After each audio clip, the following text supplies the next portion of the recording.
immigration, ethnicity, and religion. Conscious experience. Conscious experience refers to the subjective awareness and perception of one's own thoughts, sensations, emotions, and the external world. It is a fundamental aspect of human cognition and plays a central role in shaping our understanding of ourselves and the world around us. Negative discrepancy.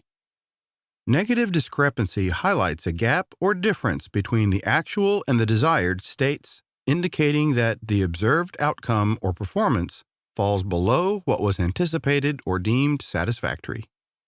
It serves as a signal for the need to address the shortfall and take corrective measures to achieve the desired goals or standards. Legitimate expectations. Legitimate expectations refer to the reasonable and justifiable expectations individuals or groups have based on promises, commitments, practices, or established norms. They play a crucial role in administrative law, interpersonal relationships, and societal interactions, shaping the expectations of fairness, consistency, and accountability. Recognizing and addressing legitimate expectations is important for fostering trust, maintaining social order, and upholding the principles of justice and equity. Present actualities. Present actualities refers to the realities or concrete aspects of a current situation. In other words, it is how you perceive what is currently going on around you. Relative deprivation. Relative deprivation refers to the subjective perception and conscious experience of being deprived or disadvantaged in comparison to others or to one's own legitimate expectations. It occurs when individuals or groups feel that their current circumstances or outcomes fall below what they believe they are entitled to or what they perceive others to have. This conscious experience of a negative discrepancy between legitimate expectations and present actualities can lead to feelings of dissatisfaction, frustration, or resentment. Bias. Bias refers to a systematic tendency or inclination to favor or prejudice certain ideas, individuals, groups, or outcomes over others, often without conscious awareness or intention. It involves the distortion or deviation from a neutral or objective position in decision-making, judgment, or perception, influenced by preconceived notions, stereotypes, personal beliefs, or social conditioning. Bias can manifest in various forms and contexts, including cognitive biases, mental shortcuts, or patterns of thinking that lead to errors in judgment, social biases, prejudices or preferences based on social categories such as race, gender, or age, and media biases, selective presentation or framing of information that favors a particular perspective. Bias can impact how information is processed, interpreted, and evaluated, potentially leading to unfair treatment, inaccurate conclusions, or unequal opportunities. It can influence individual and collective attitudes, behaviors, and decision-making processes both consciously and unconsciously. Recognizing and addressing bias is important for promoting fairness, objectivity, and equal treatment in various domains, including journalism, research, education, law, and interpersonal relations. Strategies to mitigate bias include raising awareness, promoting diversity and inclusion, engaging in critical thinking and self-reflection, and implementing impartial and transparent processes. Hate crime. Hate crime refers to a criminal offense committed against an individual or a group of individuals based on their perceived or actual characteristics, such as race, ethnicity, religion, national origin, sexual orientation, gender identity, or disability. What sets hate crimes apart from other crimes is the underlying motive of bias, prejudice, or hatred towards the targeted individual or group. Hate crimes are driven by intolerance, discrimination, and hostility. They are intended to intimidate, harm, or instill fear in the victims and have a broader impact on the targeted community. Such crimes can take various forms, including physical assault, verbal abuse, vandalism, harassment, or even homicide. The purpose of a hate crime is not only to harm the immediate victim, but also to send a message of fear and exclusion to the entire targeted community. It aims to create a climate of terror and reinforce existing social divisions, perpetuating harmful stereotypes and fostering a sense of vulnerability and marginalization among the targeted group. Societies recognize hate crimes as particularly serious offenses due to their harmful impact on individuals, communities, and social cohesion. Laws and legal systems in many jurisdictions have specific provisions and enhanced penalties to address and deter hate crimes. The prosecution and conviction of perpetrators for hate crimes help send a clear message that such acts of prejudice and discrimination will not be tolerated. It is essential to distinguish hate crimes from other criminal acts because their motive and impact go beyond individual harm. Understanding hate crimes is crucial in addressing and combating systemic prejudice, promoting tolerance, and creating inclusive communities that respect and value the diversity of their members. Motivation for bias. The motivation for bias in most hate crimes is rooted in prejudice and hostility based on a person's race or perceived racial background. While hate crimes can also be motivated by other factors such as religion, sexual orientation, gender identity, disability, or national origin, race-based bias is commonly identified as a significant factor in hate crimes worldwide. It is important to recognize that hate crimes can target individuals or groups based on multiple characteristics, and the motivations can vary in different incidents. Chain immigration. Chain immigration refers to the practice of immigrants sponsoring or bringing in other immigrants, often family members or relatives, to join them in their host country. This process creates a chain-like pattern where one immigrant sponsors another, who then sponsors additional immigrants, leading to a continued flow of migration within specific social networks or communities. Chain immigration is a significant factor in shaping patterns of migration and the composition of immigrant populations in many countries. Nativism. Nativism refers to beliefs and policies favoring native-born citizens over immigrants. Nativism is an ideology or political stance that prioritizes the rights, interests, and privileges of native-born or established citizens of a country over those of immigrants or newcomers. It involves a preference for protecting and preserving the cultural, economic, and social dominance of the existing population and may manifest in various forms of discrimination, exclusion, or opposition to immigration. Nativist beliefs and policies can influence immigration laws, social attitudes, and political discourse in relation to immigration and the treatment of immigrant communities. Xenophobia. Xenophobia refers to the fear, distrust, or hatred of strangers or foreigners. It involves an irrational, intense dislike and aversion towards individuals or groups perceived as foreign or different, often based on their nationality, ethnicity, or cultural background.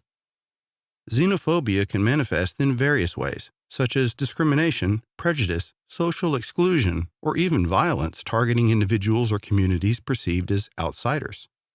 It is important to promote understanding, empathy, and inclusivity to counteract xenophobia and foster a more tolerant and diverse society. Naturalization rights. Naturalization rights refer to the legal process through which a foreign-born individual becomes a citizen of a country, acquiring the rights, privileges, and responsibilities that come with citizenship. Naturalization typically involves fulfilling certain requirements, such as meeting residency, language, and knowledge of a country's history and government criteria, and undergoing a formal application and examination process. When naturalization rights are granted, individuals gain legal recognition and protection as citizens, including the right to vote, the right to hold public office, the right to travel with a country's passport, and access to various social benefits and services. Naturalized citizens are also expected to fulfill their civic duties, such as obeying the laws of the country, paying taxes, and potentially serving on juries. The specific naturalization rights and requirements can vary among countries, as they are determined by each nation's laws and policies. The granting of naturalization rights is an important aspect of the integration and inclusion of immigrants into the society of their adopted country, providing them with equal opportunities and protections as other citizens. Chinese Exclusion Act of 1882. The Chinese Exclusion Act was a significant piece of legislation enacted by the United States Congress in 1882. It prohibited the immigration of Chinese laborers to the United States and was the first federal law in American history to explicitly target and restrict a specific ethnic group. Additionally, the Chinese Exclusion Act also denied naturalization rights to Chinese immigrants, meaning that they were unable to become U.S. citizens. This discriminatory law was not repealed until 1943, when China became an ally to the United States during World War II. The Chinese Exclusion Act remains a notable example of anti-immigration sentiment and discrimination in U.S. history. White privilege. White privilege refers to the rights granted as a benefit or favor of being white and can be an element of whiteness. White privilege refers to the societal advantages, benefits, and privileges that are afforded to individuals simply because they are perceived as white in a racially stratified society. These privileges are often unearned and may go unnoticed by those who possess them, as they are ingrained in social structures and norms. White privilege can manifest in various ways, such as easier access to educational opportunities, better treatment in the criminal justice system, greater representation in positions of power, and a general sense of belonging and acceptance in society. It does not mean that every aspect of a white person's life is privileged or that they have not faced challenges, but rather acknowledges the systemic advantages that white individuals experience due to their racial identity. Understanding and acknowledging white privilege is important for recognizing and addressing systemic inequalities and working towards a more equitable society. It involves being aware of the advantages one may have based on race and using that awareness to challenge and dismantle systems of oppression and discrimination. Assimilation approach. The assimilation approach means that when people from different cultures come together, they are expected to adopt and become similar to the dominant culture. This often involves giving up parts of their own culture to become more like the majority group. The goal is to create a more unified society where everyone shares the same values and practices. Ethnic pluralism. Ethnic pluralism refers to the recognition and acceptance of ethnic diversity within a society without forcing assimilation or integration into a dominant culture. It involves valuing and preserving distinct ethnic identities, customs, and practices while still fostering a sense of unity and shared society. Ethnic pluralism was considered an early exception to the assimilationist approach, which typically aimed to assimilate immigrant and minority groups into the dominant culture. Instead of expecting complete cultural assimilation, ethnic pluralism recognized and celebrated the unique cultural contributions and identities of different ethnic groups. The concept of ethnic pluralism challenged the notion of assimilation into the dominant culture was the only desirable outcome for immigrant groups. It allowed for the maintenance of ethnic heritage, language, and traditions while still participating fully in the broader society. Ethnic pluralism promotes cultural diversity, multiculturalism, and the coexistence of different ethnic groups within a society. Ethnic paradox. The ethnic paradox refers to the phenomenon where individuals or ethnic groups maintain their ethnic ties and cultural practices while successfully assimilating into the larger society. It is characterized by the ability to navigate between their ethnic identity and the dominant culture without sacrificing one for the other. The ethnic paradox challenges the notion that complete assimilation requires individuals to abandon their ethnic heritage. Instead, it suggests that individuals can embrace their cultural background while still integrating into the larger society. This can involve maintaining language skills, cultural traditions, and social networks within their ethnic community while also participating in the broader society, such as through education, employment, and social interactions. The ethnic paradox highlights the complexity of identity formation and the multifaceted ways in which individuals negotiate their cultural heritage and integration into the dominant culture. It demonstrates that cultural diversity and the preservation of ethnic identity can coexist with successful assimilation and participation in mainstream society. Ethnicity. Ethnicity refers to a shared cultural heritage, identity, and sense of belonging that is based on factors such as common ancestry, language, customs, traditions, and values. It is a social construct that categorizes individuals into groups based on their cultural, national, or regional affiliations. Ethnicity goes beyond the biological or genetic aspects of a person's identity and is primarily focused on cultural and social characteristics. It is often inherited or passed down through generations and can be shaped by historical, social, and political contexts. Ethnicity can encompass various elements, including language, religion, food, clothing, music, art, and other cultural practices. Ethnicity is a complex and multidimensional concept that recognizes the diversity and richness of different cultural groups within a society. It plays a significant role in shaping individual and collective identities, as well as influencing social interactions, relationships, and the formation of communities. Ethnicity and education. Research has shown that immigrant youth and adults who maintain their ethnicity while adapting to their new cultural environment tend to have higher levels of educational attainment. They often prioritize education as a means of upward social mobility and place a strong emphasis on academic achievement.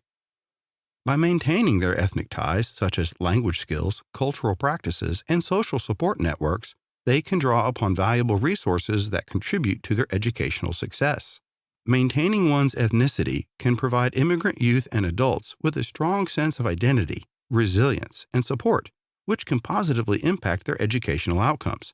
They may benefit from the cultural capital and knowledge gained through their ethnic heritage, as well as from the social networks and community resources available within their ethnic community. It is important to note that individual experiences can vary, and factors such as socioeconomic status, discrimination, and access to resources may also influence educational outcomes. However, overall, maintaining one's ethnicity has been associated with greater educational success among immigrant youth and adults.